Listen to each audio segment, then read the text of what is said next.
Hey everyone, it's been a while since I've put anything out, so here I am again with some more tips. And today I want to talk about productivity.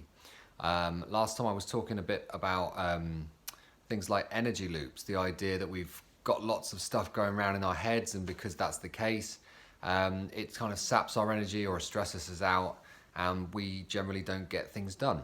So today I want to talk about the to-do list. So I'm going to be trying to give you some tips so that you can use and put together the ultimate to-do list, if you like, because I find that one of the biggest things that cause people problems with things like a sapping of their energy or attention is that they don't do lists, they don't write anything down. So instead of doing that, they try and remember everything that they've got to do in their head, and they spend sort of 10 minutes at a time going, what was that thing that I had to do? And the idea of getting it out of your head and putting it down onto some paper and making it tangible means that instead of having to look up and try and remember what you've got, you just literally see everything that you need on your list, and it means that you're going to be more productive because you get stuff done. So what is the biggest mistake that everybody makes? I talk to a lot of people, obviously a lot of clients, coaching clients rather than therapeutic clients, that they want to get stuff done, they want to do their goals, be more productive throughout their day, and either they don't write a list, or the other thing that they do is they just put everything on one big long list, and there's no order or priority or anything like that. It's just very much this list that they look at, and they just try and pick off a few easy ones to do. And then by the end of the day, they look at that big long list and they feel completely demotivated, and it just repeats and goes on and on. So something else that people do, which is funny, and I used to be guilty of doing this until I realized how kind of silly it was, is that you've already done a task, you'll put it on your list so that you can just cross it off straight away. So you can get a little hit of dopamine going, oh, I've got another cross on my list. Okay, stop doing that. That's not very productive. So I'm going to give you, let's see, about 8 tips, I think, to write the ultimate to-do list. So tip number 1 is have a master list that we were talking about there that has everything on it. But then to get the most out of your sort of day, you have to convert some of those onto a daily list. So have a master list and a daily to-do list. Okay, and basically to be the most productive, it's best to do it the night before. Now, the reason for that, of course, is that if you wait until the morning, at night when you go to bed, you're going to be having these things going around in your head. Oh, I must remember to put that on the list and that on the list. So by doing it the night before, you're going to get everything on your list so that you don't have to think about it, and you get a good night's sleep. And the second thing with that is that obviously when you wake up in the morning, you aren't having to waste loads of time sitting down and coming up with your list. You can just crack straight on with it, and it means you're going to be really productive and have a productive day. So number 2, now this makes me laugh. I've got a couple of clients to do this. They write amazing lists, and then they put them in places where they're never going to look at it. They have a diary that they never look at, and they do their to-do list in there, or they will use a fancy app on their phone, but they don't use the app. So tip number 2, like, know yourself, know what. So if I would typically say to a client at that point, okay, so there are clearly things that are important that you have to get done, and you always make it to your appointment on time, or you do that important thing. So how do you remember to do that? Where do you write that? What do you use? What's your method? And just use the same thought process or technique or system, if you like, for your to-do list to make it more productive. The next thing is to think about priorities, right? So we all do this as well. We always put off the thing that we hate doing the most till last, or the thing that takes the longest last. And when you do that, you usually find it's towards the end of the day, you've got no energy left, and you end up giving up and not doing that task. And then that task is the same task that's been on your list for months. And you just say, I just can't do that task, or I never get around to doing that task. And that's because you leave it till last, because you don't like doing it. So there's a fantastic book called Eat That Frog, And the idea being eating a frog is not a pleasant thing. So you want to get it out the way first and eat that frog, or do that task that you find the hardest or the one that you really hate doing, so that it's easy after that. It's a downhill thing rather than an uphill struggle. Okay, easy. The next thing then is to just put it in order of importance.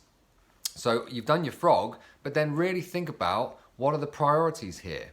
What are the things that need doing urgently? And when you put them on your list in that order, again, it's very much it gets easier towards the end of the day, and you're getting lots of nice ticks, which means you're getting a shot of dopamine as that reward chemical in your brain, and you'll feel great by the end of the day. Be realistic. So this is something else that people do. They try and take on too much.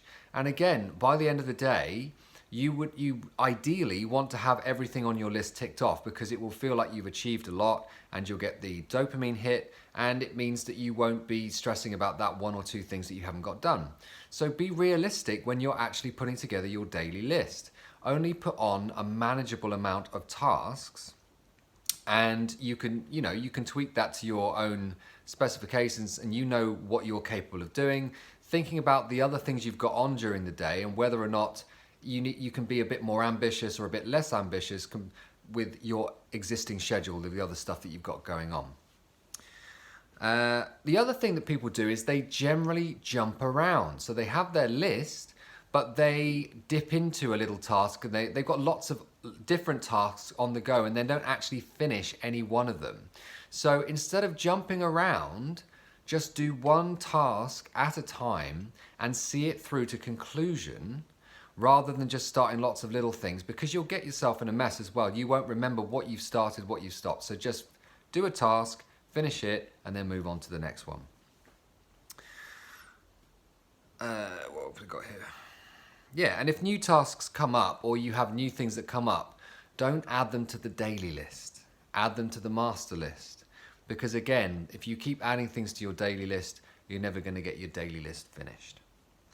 And then coming towards the end, set yourself up to succeed rather than fail. And what I mean by that is, this is a kind of general tip, if you like, when it comes to productivity. Really start to get to know yourself. Get to know, for example, are you a morning or an evening person? Do you work better at night or in the morning? And then use your list in that way, knowing that your strength is what time of day you're most productive at. Know, what environment you work well in. So if you're someone that doesn't work very well at home because you know that you're going to watch TV or do anything else, or you don't like being on your own, or if the opposite's true. If you're in the office and you find it's too noisy, or that you work better in the library, then know that and do that to make sure that you're most productive. If you know you're going to be distracted easily by your phone, put your phone off or in another room. Just a lot of those things like that, really. Make sure you've got everything you need, your supplies, in order to get your work done, so that you don't have to keep getting up and getting distracted and going off to do odd jobs around the house. And also taking regular comfort breaks. Something else that people are quite sort of guilty of is like they try and push through, or they try and keep going, like even just needing to go to the toilet and holding on to that for like hours at a time because they've really got to get that task done. But neuroscience has proved that when you do that, it takes up vital brain power, especially from your prefrontal cortex. So like holding in a wee, for example, it takes a lot of concentration, so that your work is going to suffer because of that extra concentration that's taken up. So just take a moment, go to the toilet, come back, and you will be a lot more productive, and your work will be better, a better output of work. One final tip then is that you can use something called the Pomodoro technique. Pomodoro technique was invented by an Italian gentleman of the name of Franco Corello. Pomodoro named after the tomato. Basically, he was trying to establish what was the ultimate way of working. He tried all kinds of experiments, working all through the night and all that kind of stuff. And what he realized was this idea of just pushing through and working for hours and hours on end wasn't an effective way of using your brain. So what he decided, or what he realized, was it was about finding out how long the task was going to take in total, and it was then breaking it down into chunks, 25-minute chunks, and having breaks in between those chunks that got increasingly larger, because he found that basically that's the best way a human being can work, and it means that you're going to be fresh in terms of your brain, you're going to have regular comfort breaks, and you're going to be the most productive that you can possibly be. I'll leave a link to his website if you like, and it describes that technique in detail. I highly recommend another author called Rob Moore, who's an entrepreneur and a bit of a self-help guru, if you like, and his book called Start Now and Get Perfect Later. I would highly recommend that book. So I hope that's been helpful. Enjoy the rest of your Sunday, and I'll do another video soon.